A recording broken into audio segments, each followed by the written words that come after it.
Right now, tonight, the long-term plan for the Parkview Tower in southern Indiana. Residents in New Albany, as the Housing Authority's director, now looking for empty units across the city. He says he was already eyeing a transition away from that tower before the weekend fire. It is our top story for you here at 5 o'clock. Hello, everybody. I'm Doug Proffitt. And I'm Shay McAllister. All 50 residents were forced out by the flames. They are now staying with family or in hotels. Our Ian Hardwick and photojournalist Jessica Farley see the damage firsthand and hear a daughter's concerns after her father was rescued.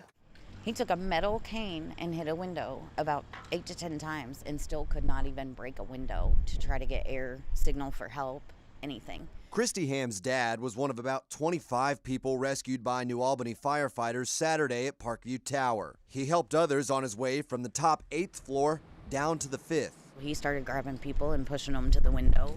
Monday morning, he left the hospital after being treated for smoke inhalation. I'm standing on the 4th floor where the fire is believed to have started. You can see the smoke damage on the walls. That's mirrored in the floors up above, and in the floors below, water damage from where the fire was put out. 3 days later, and it's still draining out of the building. New Albany Housing Authority runs the tower. Executive Director David Duggan said in the short term, displaced residents can stay for free at the Hampton Inn downtown. But in the long term, we'll be looking at vacancies that we have currently in the Housing Authority in general to make sure that we can house and take care of everyone else. While Ham was relieved her father survived, she worried about a pattern of false alarms at the tower. He heard the alarm and thought to himself, oh, they'll be here in a minute, and just kept watching TV. Director Duggins said those false alarms come from people pulling the alarm inside the building, not from any faulty equipment.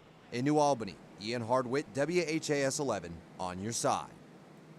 And the hotel stays provided to residents will run through this Friday.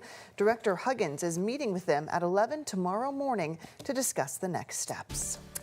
And we want to start off your week with our new Chief Meteorologist, Mallory Schnell, joining us here at 5. Mallory, of course, taking over for Ben Pine. His last day was on Friday. We still love Ben, of course, out there. I know he's watching you, Mallory. And what a week you're going to give Ben on his first week away. I know. A gorgeous day out there today. Lots of sunshine as well. Happy to be joining you all here on the evening side of things. We are starting off on a windy note, I will say, though, for the work week. You can see as we take a live look outside from our Midway University U of L health camera, that flag, it is whipping in the wind, but conditions a lot quieter compared to our stormy Sunday. Temperatures currently sitting in the upper 50s, right around 60 degrees in the Louisville area here. Winds coming in from the west, sustained around 21 miles per hour. And we have had some gusts as high as about 40 miles per hour in some spots. Most of us dealing with wind gusts anywhere between about 20 to 30 miles per hour. And we are expecting those breezy conditions to continue through about sunset. Lighter wind speeds tonight and into tomorrow. Satellite and radar across Kentuckiana, all is dry. Once again, really dried things out thanks to high pressure moving in. We just have a few high clouds that have continued to filter in here, and we are expecting those clouds to increase throughout the evening and overnight hours. Low temperatures tonight will be dipping down into the 40s, and we are expecting a round of light rain to move in primarily after about midnight. Some of that light rain will take us into early tomorrow before pushing off to the northeast. Expect temperatures right around 60 degrees again tomorrow. Partly cloudy skies for Wednesday and Thursday with highs staying in the 50s and 60s. We'll talk much more about these light rain chances and when high temperatures return to the 70s. That's coming up in our 7-day forecast. All right, Mallory, thank you very much. Right here tonight at 5, we're following a late-breaking story today. War plans to attack Yemen were accidentally texted to a group chat by the Defense Secretary Pete Hegseth, and that included a text message to a top journalist. According to the Atlantic magazine, its editor-in-chief was included in the group message in a secure app, which included strategies to attack Houthi rebels in the Middle East. Shay? The Atlantic says the chief received the message on March 15th, 2 hours prior to the attacks. A spokesperson for Defense Secretary Pete Hegseth says did not comment on that leak. National Security Council officials are working to figure out how the journalist's number was added into that group chat. And now to the showdown between President Donald Trump and the federal courts. It is continuing to escalate concerning deportations. Today, federal judge James Boasberg ruling that hundreds of Venezuelan migrants deported last week were denied their due process. Here's the latest on this ruling today. Judge James Boasberg said President Donald Trump overreaches with his use of the Alien Enemies Act to deport migrants. The administration went ahead with the deportations despite the judge's initial ruling to turn the planes around that were carrying them. Another flight carrying 200 Venezuelans arrived in Caracas overnight. ABC News asked the president last week over his powers in moving forward with the flights. Mr. President, do you think you have the authority, the power to round up people, deport them, and then you're under no obligation to a court to show the evidence against them? Well, that's what the law says, and that's what our country needs.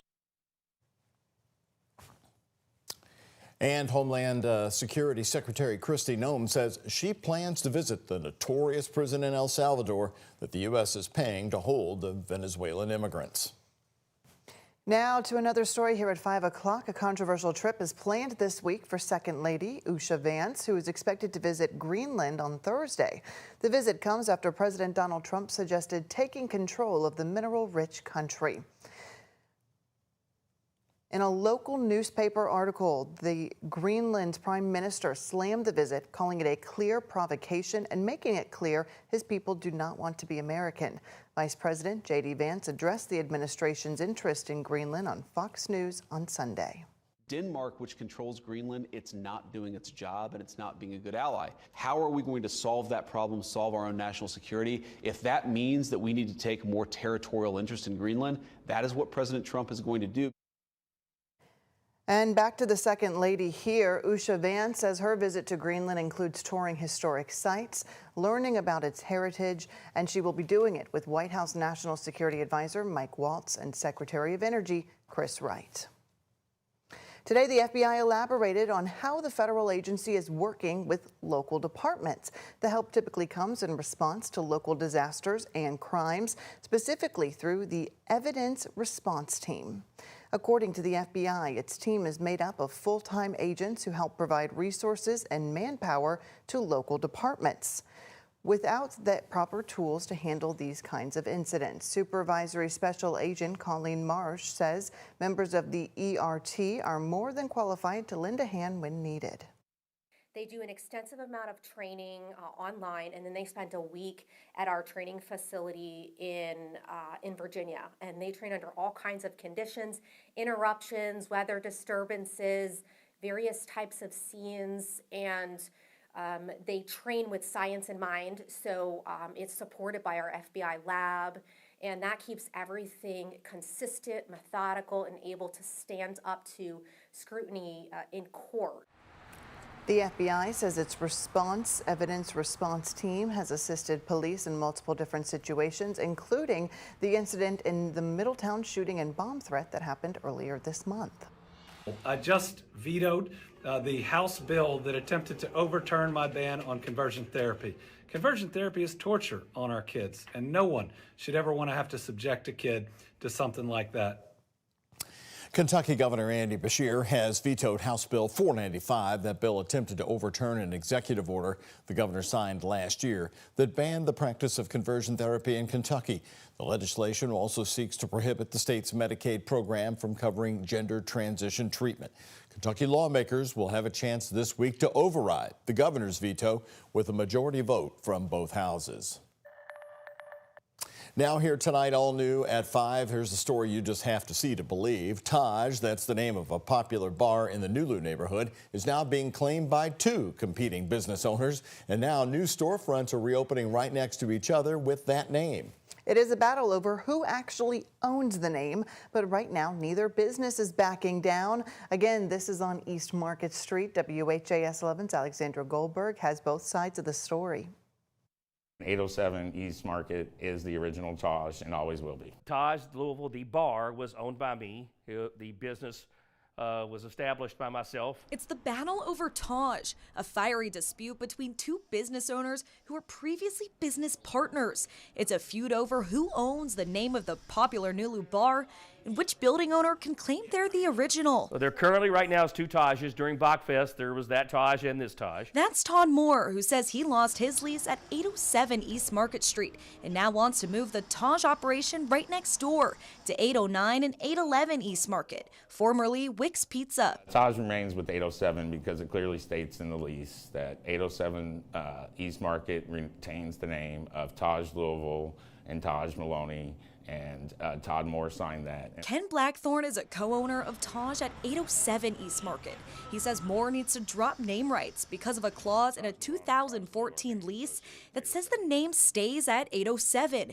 Moore says that won't hold up in court. Commerce has been out of 807, 809, and 811. So what was in the original lease is kind of irrelevant because we basically were operating out of all 3 addresses. Well, if neither business wants to give up the name Taj, I asked the dueling business owners what they would think of 2 Taj storefronts coexisting on East Market Street.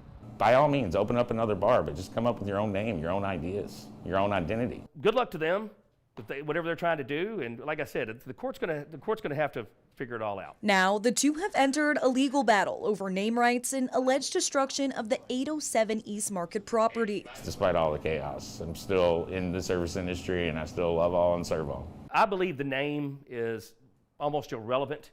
It's the people, it's the business, the way the business is conducted, and it's the experience. Taj at 807 will open on March 28th. Taj at 809 and 811 is slated to open in late April. In Nulu, Alexandra Goldberg, WHAS11 on your side. Well, this will be something to keep an eye on. Both business owners said lawsuits have been filed and they are now in the early stages of a legal battle.